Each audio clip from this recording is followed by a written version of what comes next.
The play-in battle is insane right now. One little adjustment and you might lose your spot. This is Hoop Talks.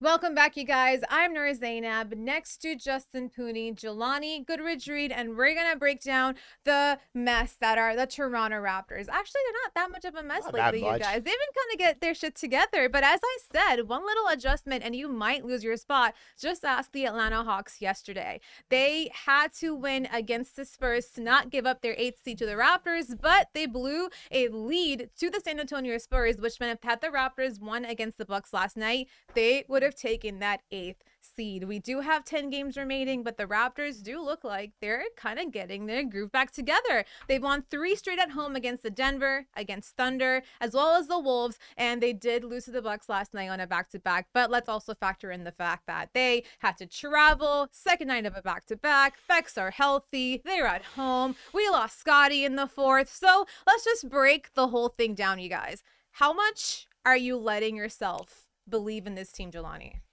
Well, I think we've been playing well at home, like as of late, like you mentioned. I think the fact that we came back home, after that road trip really made, like I said, last show made us feel more comfortable. That's why we saw better performances, right? But last night, right, you're playing a team like the Bucks. The Bucks are arguably the best team in basketball, so it was gonna be tough regardless, right? I'm just gonna say I wish they won that game. Would have got us that 8th spot, right? It's really bunched up right now with all the teams, so there's no guarantee that you're gonna be in the play-in. That's why you want to win these games, right? I think the Raptors have put themselves in a good spot to try to get themselves a 7 to 8. So 7 seed. Yeah, I think it's still possible. It's still possible. It's still there, but with 10 games remaining, 3.5 games out. I don't know. Like it's still possible, right? So I'd say realistically, it's probably gonna be 8, 9. But that 7's still, up for grabs, I'd say. So moving forward, we have a few games where I see the Raptors being able to win those games. Right, you got Detroit. I think we can beat Detroit. Charlotte Indiana, it's gonna be tough, but I think we can beat Indiana. You got Charlotte. I believe. Twice. There's Philly, Miami. Yeah, Still, so Boston. there are winnable games there. So that's why I'm gonna say, yeah, I think the Raptors will be in a play-in spot, and they'll get one of the higher play-in seats. Okay. Yeah. I like the positivity. Now, what wasn't positive is that Brook Lopez outscored the Raptors single-handedly in the 4th quarter yesterday. Yeah, Look, the Raptors. Yeah, that's true. I don't understand. Like, they had such a great 3 quarters. They played real. They pushed the best team in the East all over the court. They were in the game. They had a great first 3 quarters, and then once again they fall off in the 4th quarter. Yeah. And Brook Lopez set the tone. Like in the first minutes, went on an 8-0 run himself. Right. Again, I don't think it's kind of late for moral victories for the Raptors. They need actual legitimate victories now. It's 10 games left. There's 10 games left. You can't be having moral victories. And that's a game where, if your offense remotely shows up in the 4th quarter, you win that game. And that's a massive win because not only do you get the 8th seed, as Noor mentioned, but you also build some much needed confidence, right? And this team was playing well. They were playing really, really well the last couple games against OKC, against Denver, against Minnesota, again, who didn't have Anthony Edwards, but they still went out there and they had a convincing victory. Right. And now they got to go up against the Indiana team that, is 2 games behind them right now. 2.5, excuse me, 2.5 games behind them. So, you have to, win that game because you want to build that separation from the 11 seed as well. So I don't know if they're back. They played well, but then there's still some of those same inconsistencies and those same ugly issues that are rearing their ugly head still that concern me. And I think they're, to me, if I was to hedge a bet on it right now, I think they stick in that 9 seed right now. If I was to hedge my bet.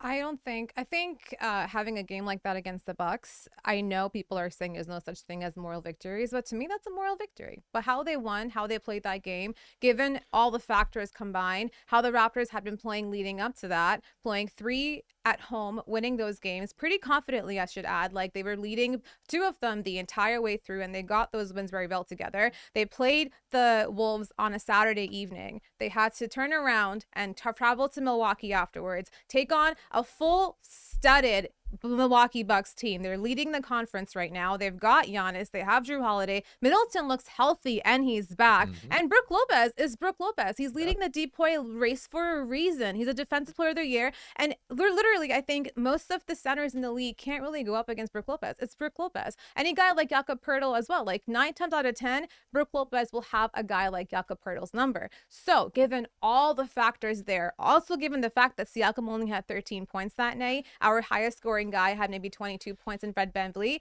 and Gary Trent had to come off the bench and be that guy.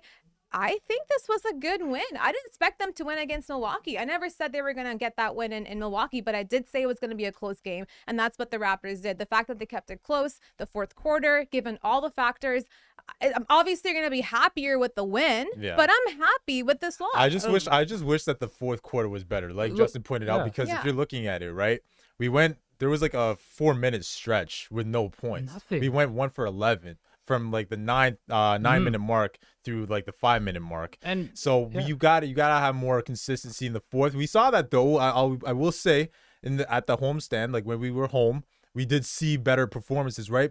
The Minnesota game, albeit without Ant, we did finish the job, and that's what you have to do against. Yeah. So that's what I want to see, and I think that's going to happen with the Raptors moving forward. If you're going to give the edge to Minnesota there and say, oh yeah, they were without Ant. I mean, we were without Scotty Barnes the fourth quarter and too. Let's not forget Minnesota couldn't shoot the basketball. No, 5 for 23. Nobody's discrediting. We helped them do that. Nobody's discrediting the win against Minnesota. They went out there, took care of business, what they're supposed to do.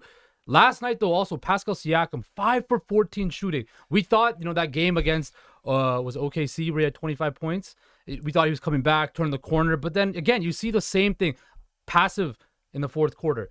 Making mistakes, right? Only 13 points. Yes, he had 12 rebounds, but 1 for 5 from three-point land, right? If he's supposed to be the best player, that's a game where you have to show up. Look, Drew Holiday didn't show up whatsoever for the Milwaukee Bucks. Brook Lopez showed up. Chris Middleton had a decent game. Giannis got one of the most low-key triple-doubles. I didn't even know he had a triple-double until I saw it at the end of the game, and he was a perfect shooting, right? And he had 22 points. And again, yes, there's good positives, but I think it's too late to take the positives out of a loss where every game means so much to them. Yeah, but you still have to factor in all the things that are surrounding it. Yeah, yes, it's way too late, and we know that's moral quarter. Victory. Yeah, but you're also without your main guy, Scotty Barnes, who takes over the Pascal fourth quarter. Siakam was the main guy. Have you seen Pascal Siakam in the past couple of games? Obviously not. If you're watching a Raptors game, you understand Scotty Barnes. In the fourth quarter, he's not there. You're playing a second night of a back-to-back in Milwaukee. Yes, you should have won that game, given the fact that the 8th seed's up for grabs in that moment, and the Raptors players knew that. That's why they came out super strong the first two quarters. But again, just given the fact that everything that was up against them, I am happy with how they took on one of the best teams in the conference, one of the MVPs in the race, and a defensive player of the year. That's a good Raptors team. You can look at something good for a change. But something bad that happened for the Raptors team, as you mentioned, Scotty Barnes went down, suffered an injury to his left wrist right before halftime. He was evaluated in Milwaukee, and the x-rays came out negative, but then I think today he's going to go and check everything out. So we should be hearing back about his availability in the next couple hours, I would assume. But given he might be out at least for the next week, how would you think losing Scotty will impact this Raptors team besides the obvious fourth quarter?